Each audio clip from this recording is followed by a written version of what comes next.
రుచులే ప్రతిరోజు పండగలే high power ఉల్లాసం high power ఉత్సాహం హై పవర్ ఆరోగ్యం హై పవర్ ఆనందం గుంటూరు వారి XXL మరియు హై పవర్ హార్స్ దేశవాళీ మినపగుళ్ళు బంధాలు అనుబంధాలు మరింత దృఢంగా మరింత బలంగా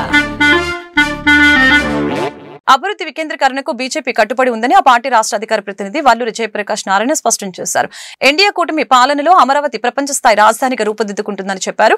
అన్న శవ రాజకీయాలకి పరిమితమైతే చెల్లి ఇంగిత జ్ఞానం లేకుండా మాట్లాడుతుందని చెప్పారు.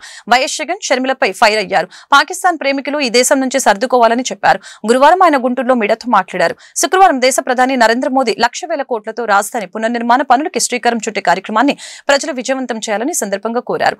ఏపీ చరిత్రలో సువర్ణ అధ్యయనానికి ప్రధాని సభ ప్రారంభం కానుందని చెప్పారు. ఈ కార్యక్రమంలో బీజేపీ జిల్లా అధ్యక్షులు చెరుకూరి తిరుపతిరావు తదితరులు పాల్గొన్నారు. ప్రక్రియ అంటాడు వాళ్ళ పార్టీకి సంబంధించినటువంటి ఒక ఎంపీ చెబుతాడు సోది ఏం సోది ఆయన ఓ సోది ఒక ఆయన ఉన్నాడు ముస్లిం ఎంపీ ఆయన చెప్తాడు ఇదంతా కూడా నరేంద్ర మోదీ గారు కావాలని చెప్పి చేపిస్తున్నటువంటి ప్రక్రియ అని. ఇంకా ఉంది మహాతల్లి కొంతకాలం తెలంగాణ అంటది కొంతకాలం ఆంధ్ర రాష్ట్రం అంటది కొంతకాలం నేను దేశానికి నేతను అంటది షర్మిలమ్మ పిసిసి చీఫ్గా ఉంది ఈ రాష్ట్రంలో.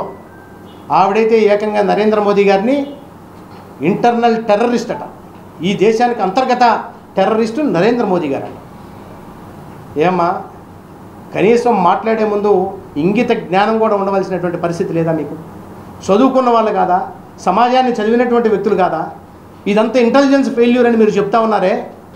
మీ తండ్రి గారు 2004 నుంచి 2009 దాకా ఈ రాష్ట్రాన్ని పరిపాలించినప్పుడు ఉమ్మడి రాష్ట్రాన్ని 2007లో జరిగినటువంటిది దుస్సంఘటనలు మర్చిపోయారా? లుంబిని పార్క్లో ఆ రోజు 7 మంది మరణించారే ఇదే బాంబు దాడిలో ఐఎస్ఐ తీవ్రవాదులు చేసినటువంటి దాడిలో. అదేవిధంగా 2007లో జరిగినటువంటి గోకుల్ చాట్లో 27 మంది మరణించారే. అదేవిధంగా దిల్సుఖ్ నగర్లో బాంబు పేలుళ్లు జరిగినాయే. ఏ రోజైనా మీరు బయటకు వచ్చి ఒక్క మాట స్పందించారా మీరు కానీ మీ పార్టీకి సంబంధించిన వ్యక్తులు కానీ? ఆ రోజు మేమేమన్నా మిమ్మల్ని ఇంటెలిజెన్స్ ఫెయిల్యూర్ కింద మాట్లాడామా? ఇంకా చెప్పుకోవాల్సి వస్తే మీ సోనియా గాంధీ మీ రాహుల్ గాంధీ నేతృత్వంలో 2004 నుంచి 2014 దాకా సుమారుగా ఈ దేశంలో బాంబు దాడుల వల్ల 567 మంది చనిపోయారు. అది ముంబైలో జరిగినటువంటి పేలుళ్లు కానివ్వండి, అదేవిధంగా ఢిల్లీలో సినిమా థియేటర్లో జరిగిన పేలుళ్లు కానివ్వండి, కేరళలో జరిగినటువంటి బాంబు దాడి కానివ్వండి, కర్ణాటకలో జరిగిన బాంబు దాడి కానివ్వండి, అనేక రకాలుగా ప్రాణాలు కోల్పోయారు. ఆ రోజు దేశమంతా మీ వెనకాల నిలబడి మీ వెనకాల మేమంతా ఉన్నాము అని చెప్పి ప్రతిపక్ష పార్టీలతో పాటు అఖిలపక్ష సమావేశాలు ప్రతి సందర్భంలో కూడా చెప్పి మీతో పాటు కలిసి ప్రయాణం చేసినటువంటి పరిస్థితి. మీరు చరిత్ర తెలుసుకోకుండా మీ తండ్రి యొక్క చరిత్ర మీ పార్టీ యొక్క చరిత్ర తెలుసుకోకుండా మీ ఇష్టం వచ్చినప్పుడు పేరాపణ పేలితే భారతీయ జనతా పార్టీ కేంద్ర ప్రభుత్వం రాష్ట్ర ప్రభుత్వాలు ఊరుకోవు. మీలాంటి వాళ్ళని బయటకి ఈ దేశానికి ద్రోహుల్లాగా మిమ్మల్ని అందరూ కూడా ప్రజలందరూ కూడా ఇప్పటికే గుర్తించారు కాబట్టి మిమ్మల్ని ఈ దేశంలో ఈ పార్టీని కాంగ్రెస్ పార్టీని ఈ దేశం నుంచి వెళ్ళగొట్టేటటువంటి ప్రయత్నం జరుగుతూ ఉంది. ముఖ్యంగా మరొక విషయం ఈ సందర్భంగా కూడా మనం చెప్పుకోవాలా.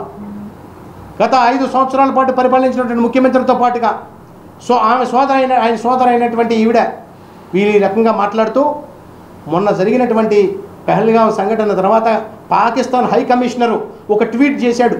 నరేంద్ర మోదీ గారు ఒక ఆయన చెబుతూ లండన్ సిటీలో